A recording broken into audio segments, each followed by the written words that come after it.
ഭക്ഷ്യഭദ്രതാ നിയമ ഭേദഗതിയിൽ കേന്ദ്ര സർക്കാർ നീക്കത്തിനെതിരെ കേരളം. മഞ്ഞക്കാർഡുകാർക്കുള്ള റേഷൻ വിതരണത്തിൽ നിലവിലെ രീതി തുടരണമെന്ന് ഭക്ഷ്യമന്ത്രി അനൂപ് ജേക്കബ് ന്യൂസ് മലയാളത്തോട്. കേന്ദ്ര തീരുമാനം കേരളത്തിലെ 6 ലക്ഷത്തോളം കുടുംബങ്ങളെ ബാധിക്കും. ഔദ്യോഗിക തീരുമാനമുണ്ടായാൽ എതിർപ്പ് അറിയിക്കുമെന്നും ഭക്ഷ്യമന്ത്രി പറഞ്ഞു.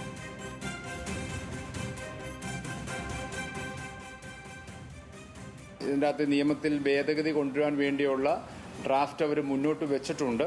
അത് സ്റ്റേറ്റ് ഗവൺമെന്റിനോട് ആ വിശദീകരണം അല്ലെങ്കിൽ അഭിപ്രായം ആരായുന്ന സന്ദർഭത്തിൽ ഞങ്ങൾ നിർബന്ധമായിട്ടും ഈ ഒരു പദ്ധതിയുമായി മുമ്പോട്ട് പോകരുത് എന്ന് ഞങ്ങൾ ആവശ്യപ്പെടും.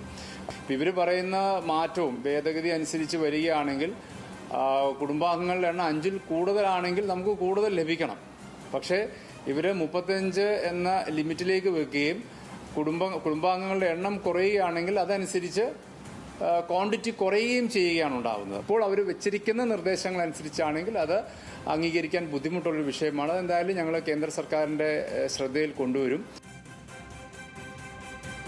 അനിരു അശോകൻ വിവരങ്ങളുമായി ചേരുകയാണ്. അനിരു, എന്തായാലും കേന്ദ്ര നീക്കം വലിയ തരത്തിൽ ആശങ്ക ഉണ്ടാക്കുന്നതാണ്. അർഹതപ്പെട്ടവരൊക്കെ പുറത്താകുമോ, ആനുകൂല്യങ്ങൾ ലഭിക്കാതാകുമോ എന്നതടക്കമുള്ള കാര്യങ്ങൾ ഇത്രയും കുടുംബങ്ങൾക്ക് വലിയ തരത്തിൽ ആശങ്കയുണ്ട്. അതിലാണിപ്പോൾ കേരളത്തിന്റെ ഒരു ഇടപെടൽ ഉണ്ടാകുന്നത്. ഇക്കാര്യത്തിൽ എന്താണ് മന്ത്രി പറയുന്നത്?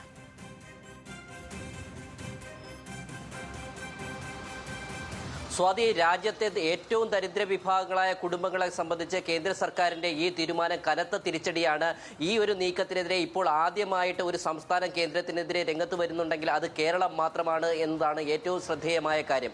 കാരണം 2013 കേന്ദ്ര ഭക്ഷ്യഭദ്രതാ നിയമത്തിൽ ഭേദഗതി വരുത്തിയാണ് ഇത്തരത്തിൽ മുൻഗണനാ വിഭാഗത്തിനുള്ള, പ്രത്യേകിച്ച് അന്ത്യോദയ അന്യോജന വിഭാഗത്തിലെ മഞ്ഞക്കാർഡിലെ കുടുംബങ്ങൾക്കുള്ള ഭക്ഷ്യവിഹിതം വെട്ടിക്കുറയ്ക്കാൻ കേന്ദ്ര സർക്കാർ തീരുമാനിച്ചിരിക്കുന്നത്. നിലവിൽ ഈ പറയുന്ന മഞ്ഞക്കാർഡുകാർക്ക് ഒരു മാസം 35 കിലോ ഭക്ഷ്യധാന്യമാണ് കേന്ദ്ര സർക്കാർ നൽകുന്നത്.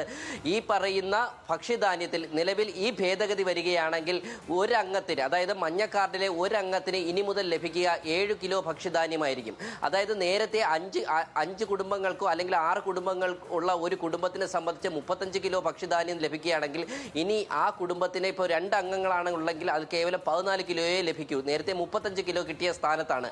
ഈ ഒരു വിഷയത്തിലാണ് കേരളം കേന്ദ്രത്തിൽ കടുത്ത അതൃപ്തി അറിയിച്ചിരിക്കുന്നത്. ഇത് സംബന്ധിച്ച് ഔദ്യോഗികമായിട്ടുള്ള ഒരു കത്ത് കിട്ടുകയാണെങ്കിൽ കേരളം ഔദ്യോഗികമായി തന്നെ പ്രതിഷേധം അറിയിക്കുമെന്ന് പറയുന്നു. കാരണം കേരളത്തിൽ ഈ ഒരു പദ്ധതി നടപ്പിലാക്കുകയാണെങ്കിൽ, ഈ ഒരു തീരുമാനം നടപ്പിലാക്കുകയാണെങ്കിൽ ഏകദേശം 5,94,448 കുടുംബങ്ങളെയാണ് ബാധിക്കുക. കേരളം പോലൊരു അണുകുടുംബങ്ങളുള്ള സംസ്ഥാനത്ത് ഈ പദ്ധതി നടപ്പിലാക്കുന്നത് വലിയൊരു തിരിച്ചടിയാകുമെന്ന് കേരളം കരുതുന്നുണ്ട്. ഈ സാഹചര്യത്തിലാണ് കടുത്ത എതിർപ്പുമായി, കടുത്ത നടപടികളിലേക്ക് കേന്ദ്രം കടക്കുന്നതിന് മുമ്പ് തന്നെ ശക്തമായ എതിർപ്പ് കേരളം അറിയിക്കാൻ തീരുമാനിച്ചിരിക്കുന്നത്. സ്വാതി.